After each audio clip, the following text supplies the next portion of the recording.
Good morning, everyone. I'm Dr. Vishal Kumar. I'm here to present outcomes of cataract surgery in patients with Down syndrome. So, coming to the introduction part, Down syndrome is one of the most common chromosomal anomalies with a reported incidence of 1 in 700 live births. Down syndrome can be identified by its characteristic facial features and mental retardation. It is also associated with several ophthalmological manifestations, including different patterns of strabismus, cataract, nystagmus, keratoconus, eyelid abnormalities, amblyopia, and retinal abnormalities. Cataracts in Down syndrome patients results in significant visual impairment, and it can lead to amblyopia if not treated early. So the increased prevalence of cataracts in Down syndrome is attributed to the increased levels of superoxide dismutase, which leads to elevated levels of reactive oxygen species. Cataract surgery in Down syndrome patients is challenging. The challenge includes preoperative evaluation, intraoperative surgical difficulties, and postoperative visual rehabilitation in these patients. Postoperative visual rehabilitation and amblyopia therapy can pose significant challenges in these patients. So this is a characteristic down species with mongolite slant, broad flat nose, epicanthic folds, short nose, and sandal gap in feet. So coming to the materials and method, this was a retrospective case series which included 44 eyes of the 22 patients with Down syndrome. The study was done at RP Center, AIMS. All patients of Down syndrome were operated under general anesthesia, and ethical clearance was obtained from Institute Ethics Committee. It was a retrospective study, so medical records of all the cases were evaluated. And parameters such as gender, preoperative distance, visual acuity, presence of strabismus, nystagmus, cataract morphology, these were taken. Visual acuity of the patients were recording according to age-appropriate methods and capability of these children, as most of these children were mentally retarded. Antenatal history, careful history of surgical notes, all were taken. So coming to the results, a total of 44 eyes of 22 patients with Down syndrome and cataracts who underwent surgery under general anesthesia were included in the present study. The mean age at the time of surgery was 10 years. Most of the patients were pediatric patients, less than 2 years, 54%. Only 2 patients were adult patients. All patients presented with bilateral cataract. All patients had developmental delays. 12 patients had congenital heart disease, and 8 patients had a history of thyroid-related problems. 27% of the patient had a history of premature delivery, and 18% had oligohydramnios. Most of the patient had 59% had LSCS delivery. So coming to the associated ocular condition, nystagmus was present in 24 eyes, strabismus in 5, keratoconus in 16, corneal scar in 2, and microcornea in 2.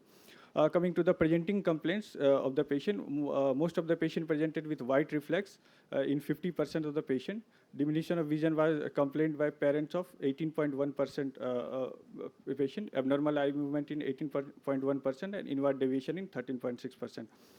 Coming to the morphology of cataract, most common morphology noticed was zonular cataract, which was present in 50%.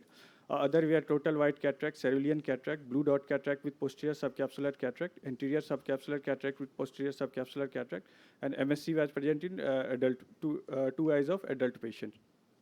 So these are the morphology. Most common morphology, zonular cataract, and rightmost side we can see the total white cataract. Coming to the surgical part, the surgical technique was modified depending on the age of the patient. In all pediatric cases, the cataractous lens was removed and posterior continuous capsular axis with limited anterior vitrectomy was performed. Lens aspiration was performed in 90.9% eyes, and 4 eyes of the adult patient underwent phacoemulsification. In pediatric patient, a second eye surgery was performed after 3 days. 2 adult patients underwent a second eye surgery after 6 weeks. The decision to implant an intraocular lens depended on the age and biometry of the patient. Children less than 3 months of age with axial length less than 17 mm were left aphakic. An intraocular lens was placed in 90% eyes, and 4 eyes were left aphakic. In 2 eyes, a multi-piece intraocular lens had to be implanted due to intraocular PC rupture. There was a subjective gain of vision in all the patients. Only 2 patients were able to perform objective visual acuity test on follow-up. An objective assessment of visual acuity was difficult in these patients due to their intellectual disability.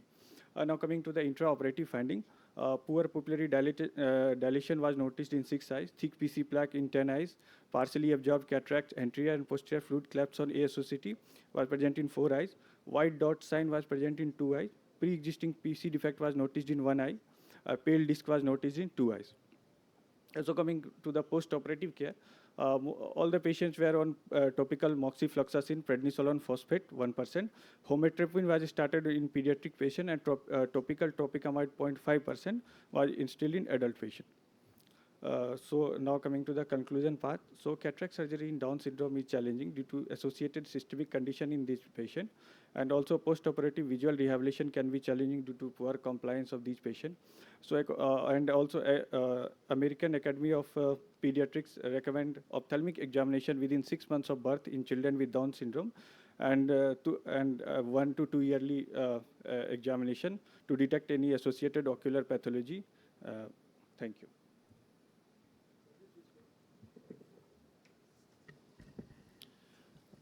You've mentioned in your slides that in pediatric cases, second eye surgery was carried out after 3 days. What do you mean by that? You're presenting in a scientific forum. Secondary surgery means what?